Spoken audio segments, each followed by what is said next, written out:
What are qualified Canadian journalism outlets, and why has the Canadian government put itself in charge of deciding what you get to see for your news? I'm Candice Malcolm, and this is The Candice Malcolm Show.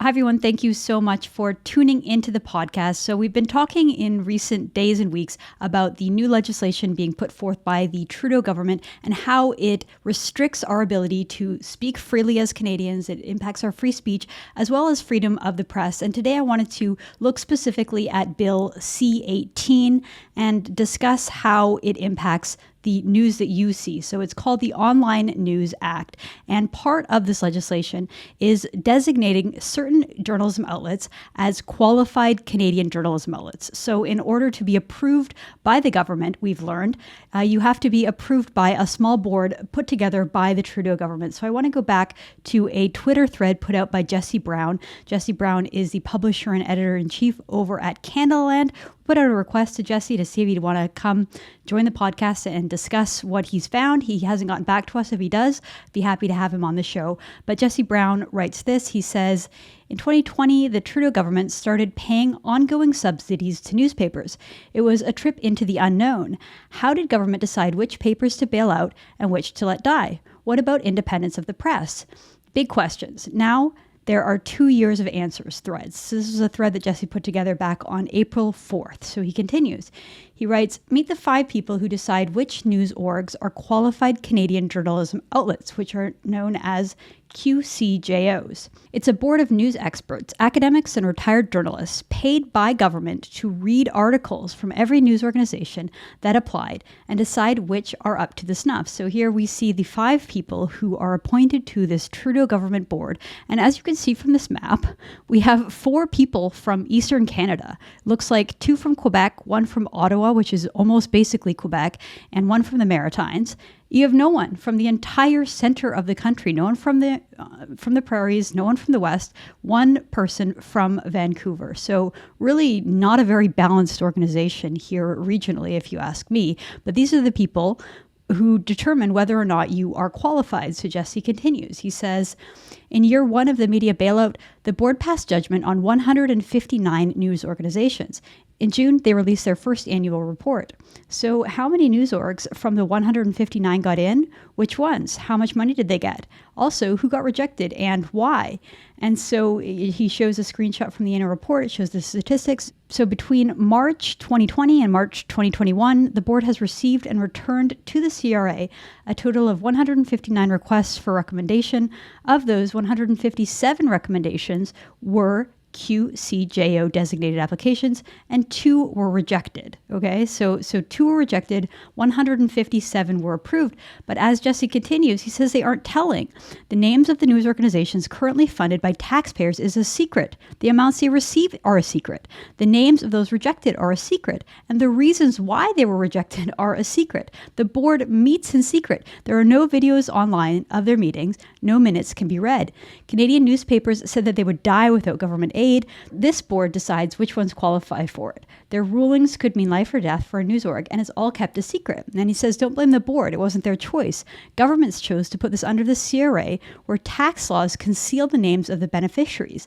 This broke an explicit promise of transparency that Minister Pablo Rodriguez made to Evan Solomon. So here is a clip from CTV with Evan Solomon, the journalist, asking the Heritage Minister whether it would be secret, and you can see Minister Rodriguez's response right here. Here is that clip. Will you promise to make every decision this advisory group makes and the next group makes transparent in terms of how your government decides, who is what your government calls a qualified journalistic organization, and why they got the money? Will all that be transparent and no secrecy? Absolutely. Absolutely. All the recommendations. And so they'll be making recommendations on a lot of things, and some will maybe, anyways, 100% of the recommendations, as asking will be public. It is because it's the whole intent of our action, making sure that this is done on an arm's length basis, respecting the experts that sit on those panels. The groups that are consulting to name experts can name people in their organization, can name people outside of their own organization. So we'll listen to them, we'll listen to what they say, and we'll definitely make it public. It's really important that we do so, and we will. And again, he says 100% transparency. The minister promised 100% transparency, and yet we know nothing. The only thing we know, as Brown later points out in his Twitter thread, is that the only people who we know what funding they receive are publicly traded news companies who have to disclose their funding. So Post Media got $6.9 million in tax credits in 2020. The Toronto Star got $6.8 million, but we don't know for other newspapers that were privately held, such as the Globe and Mail. We do know about one organization that was rejected because they themselves made it public. I'm talking about Rebel News. You may have heard the news last week that Ezra Levant, Rebel commander, and Rebel News is suing the government after their outlet was denied to be covered under this Qualified Canadian Journalism Organization status. And so Levant tweeted this out. He said that the board reviewed his content. They looked at a total of 276 news stories. It took them over a year to do that. And the board, this is a quote from Ezra, they declared, get this, that, quote, less than 1% of the content meets the criteria for original news. So what a strange world we live in, where the government is the one that gets to determine whether or not you're a journalist, a qualified journalism organization, whether you qualify for funding, and there's a whole bunch of other consequences that come with that. So joining me today on the podcast, I'm really pleased to welcome my friend and colleague, Andrew Lawton. Andrew's a senior journalist here with True North, and he is the host of the Andrew Lawton Show. Andrew, thank you so much for joining us today. Hey, always a pleasure. Thanks for having me on. So, I mean, I don't think that you will be a very big fan of this regime that's being brought in when it comes to the mix of journalism and government. What do you think of this whole secret panel and a government-appointed panel in the first place getting to determine who is and who isn't a journalist? You know, I remember when the Global Conference for Media Freedom took place back in July of, I think, 2019. And the government of Canada was in the UK talking a big game about media freedom in Congo and media freedom in Venezuela and media freedom in Iran without looking in the mirror and talking about its own very dismal record to media freedom. And this isn't just the Liberal Party banning independent journalists from covering its campaign events, but as we see here, it's the government getting into the business of deciding what a journalist is. And this is something that is quite significant because it also means the government is, as in the case of Rebel, also saying what isn't a journalist. And that the idea of a government designation, something that doesn't exist in Canada in the form of a license, is now effectively coming in through the back door through this. Because if you're someone that is, let's just look at the convoy as a great example. When you had police questioning people as to why they were walking down the streets of Ottawa, and you could say, I'm a journalist, and they'd say, well, prove it. And the response that I'd give is, well, there is no national license to be a journalist in Canada. If you want to be a journalist, you just work as a journalist. But now when government is doing this, that they're actually making themselves the gatekeepers. And it's very, very dangerous. Well, I remember you telling the stories about how they were asking for like an official piece of government ID. And to me, that's so Ottawa. That's such an Ottawa mentality that if you're something official, you have some kind of a ID card. And basically what they were asking for was a parliamentary press pass, which True North doesn't have. I mean, we can apply for temporary ones. But this is really formalizing it. So what else? So if you become a qualified outlet, I know you can apply for government funding. True North has chosen not to because we don't want government funding. We're not interested, so we haven't even bothered putting an application in. What else is this qualification? What does it do aside from just government funding? Does it have any other powers? Does it have any other ability to prevent or enable journalists from practicing in Canada? Well, not directly, but you have to look at the broader package of what the government is trying to do here. And in the last parliament, there were 3 bills that significantly regulated the internet. And a couple of those have come back already. Bill C-10 has come back as C-11. One of the other ones came back as C-18, which is what we're talking about now. And then there was also an online hate speech bill. And all of these combined basically expand the purview of the government to regulate the internet and regulate internet content providers. And one of the things that Minister Stephen Guilbeault has said is that, well, we're not going to regulate news providers. But the definition of what a news provider is now something that the government gets to decide. So if they say, well, we don't recognize you as a news agency, all of a sudden the government is able to regulate someone. So the government could regulate someone like Rebel News, for example, as a group the government does not recognize as a legitimate journalism organization. And the reason this also is significant is one of the things they're trying to do is force social media companies like Facebook and Google to pay for news. So they want big tech to subsidize news. Now, I've got a lot of issues with big tech, but I have to defend the tech companies here because news is a very small subset of what they do. And Facebook has been very transparent, or Meta, rather, to its credit about this, as far as the small percentage of their market share that is related to news content. They get a lot more money out of influencers and silly videos and cats and memes and all of that than they do out of news. And what the government is saying that, no, you need to pay these companies. So it isn't just about the tax credits. It's not just about evading government licensing. It's also about forcing a pipeline of money from big tech companies to subsidize journalism. It's so funny where we're now in the situation where we're defending these tech companies, because usually, we're some of the biggest critics of them. Yeah, but I'm just reading here that Bill C-18, the Online News Act, would ensure that news media and journalists receive fair compensation for their work. So it would require tech giants to make fair deals with outlets for the news and information that is shared on their platform. It just seems, to me, the idea that somehow the government, the Trudeau government, thinks that it is the one that is responsible for ensuring that journalists get fair compensation for their work. Like, I thought that was the job of the market, right? It's like if you're a competent journalist who is able to get people to pay for your work and encourage people that there's value in your work, that's up to the journalist, that's up to the consumer, that's up to the market. This whole idea that somehow Trudeau is going to valiantly step in and be the knight in shining armor to save these media outlets is just sort of, to me, it seems so antiquated and out of touch. Andrew, to your point that most of the people who have huge audiences on social media platforms, it's because they're doing something fun and compelling, not because the government is forcing their hand. I'm just wondering, do you think this is going to work? Do you think that somehow this is going to save outlets like Post Media and Toronto Star and Globe and Mail from the fate that they've seen over the last several years of just declining readership and declining profits? I know. The problem is they need a business model that is going to be modern. And unfortunately, the only alternative that's being offered up by government and also by a lot of these outlets is the subsidy model. That's basically it.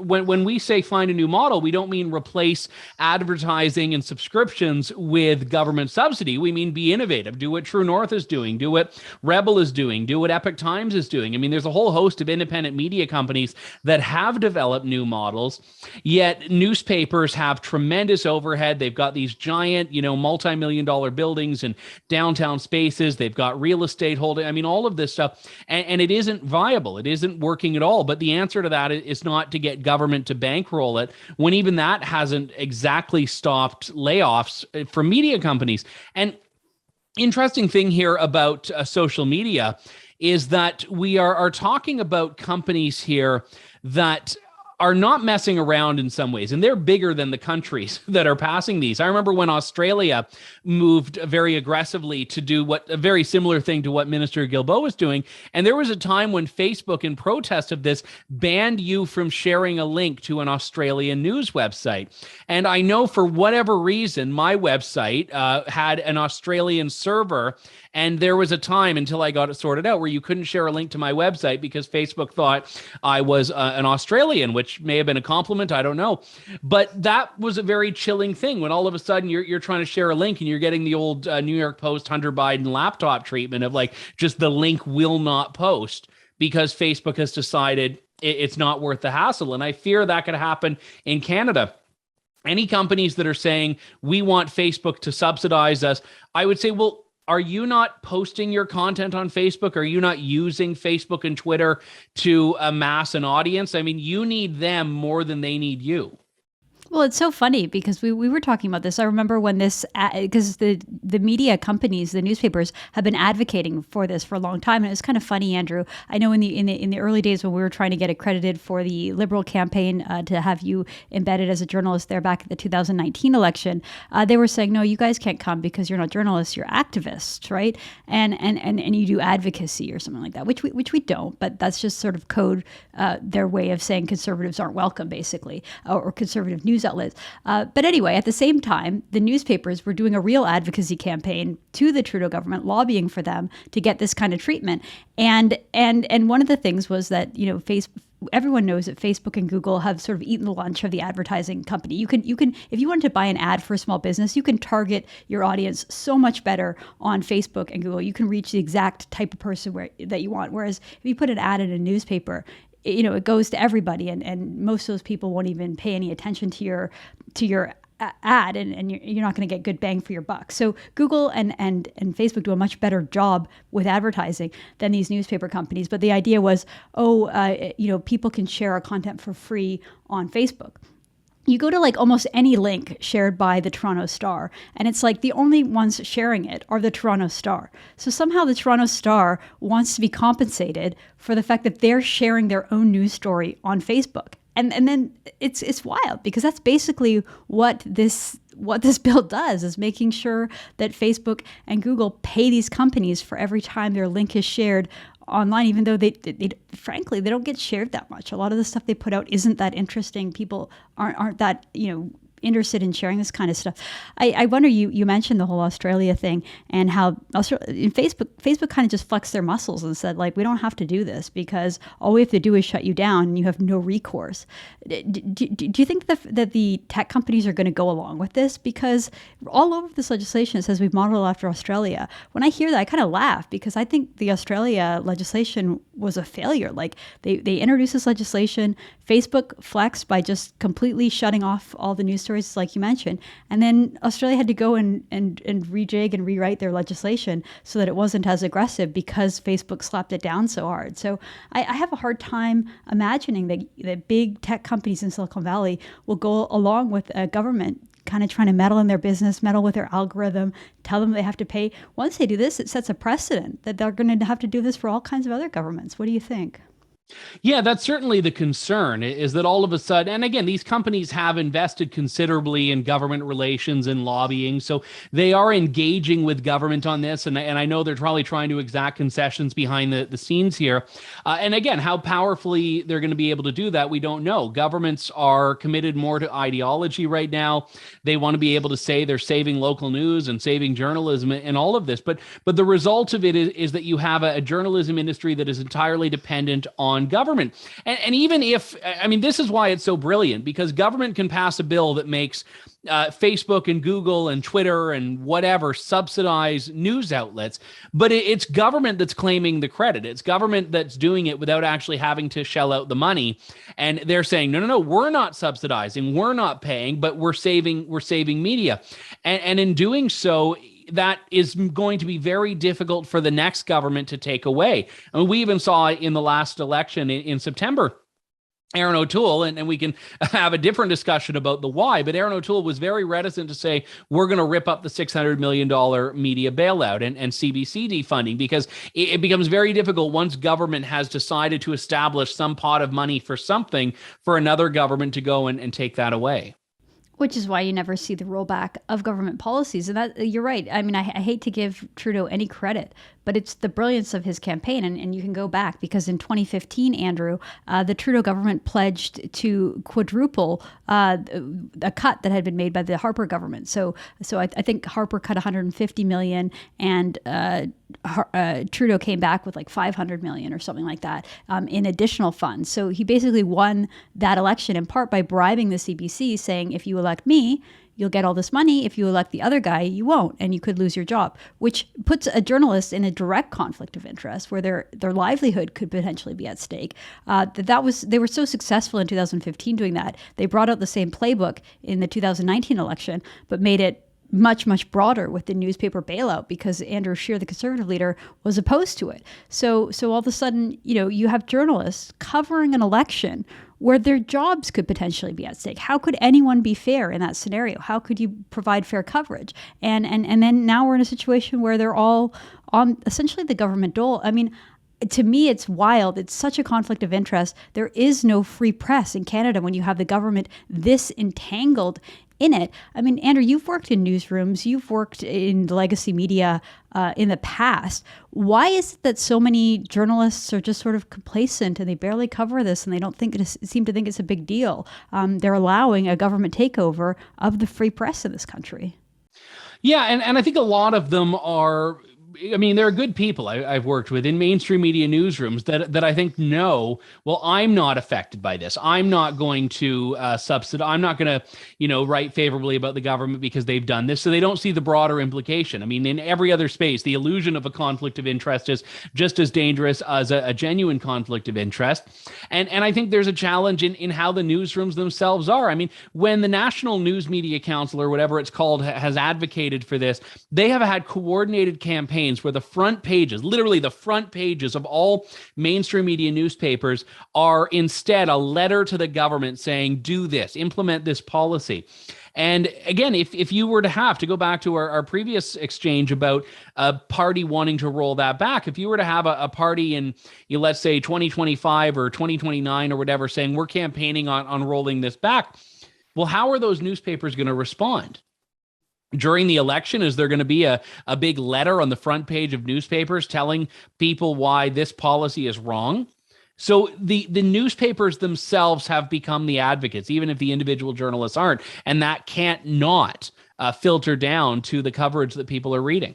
Well, that's why I find it so funny and amusing that they would call us, activists, and they would say that we engage in advocacy when they literally, they're pushing for specific legislation. True North would never do that kind of stuff. And for sure, I mean, who knows what kinds of stories are buried or killed or what, I mean, just as an example, it was a U.S. publication, Time Magazine, that first reported that Justin Trudeau was wearing blackface.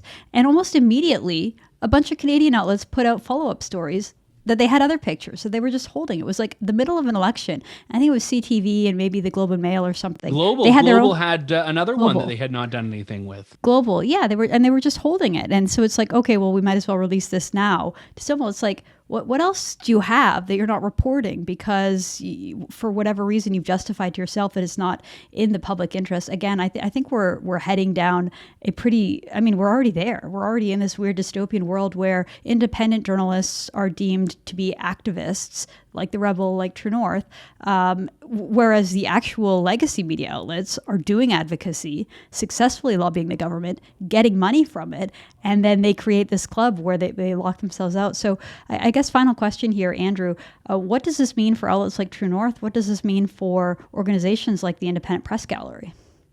I think for the Independent Press Gallery, I think it means there needs to be a counterbalance to this. And I've always been very, very impressed, not just as a counterbalance to the Parliamentary Press Gallery, but even to the National News Media Council and to these institutions that are advocating for more of a relationship between government and the press and more of a financial relationship. And I think for outlets like True North, it means that we have to be able to just continue doing what we're doing. I mean, what government is trying to do is, as you mentioned earlier, Candice, manipulate the market. They're trying to create a business model to keep these things going, but they're only doing that because these outlets are in a very bad place otherwise. And I think the fact that we are growing and hiring an independent journalist, I mean, the Western Standard has been on a hiring spree in the last couple of months. And while they are a competitor in some way, I'm actually quite pleased to see growth in independent media in general. So I think eventually it may take some time, but the audience is going to have the final say on this. Well, you're right. And the idea that during an election, if the Conservative leader comes out and says, we're not going to renew this, and all of a sudden you have front page ads in newspapers, I just think that further drives people away from legacy media. It'll drive people to independent media because it's like, how can you trust these guys? They're not even pretending to be objective anymore. Well, Andrew, I always appreciate your perspective and your opinion. Thank you so much for joining the show. Thank you. All right, that's Andrew Lawton, host of The Andrew Lawton Show here on True North. I'm Candice Malcolm, and this is The Candice Malcolm Show.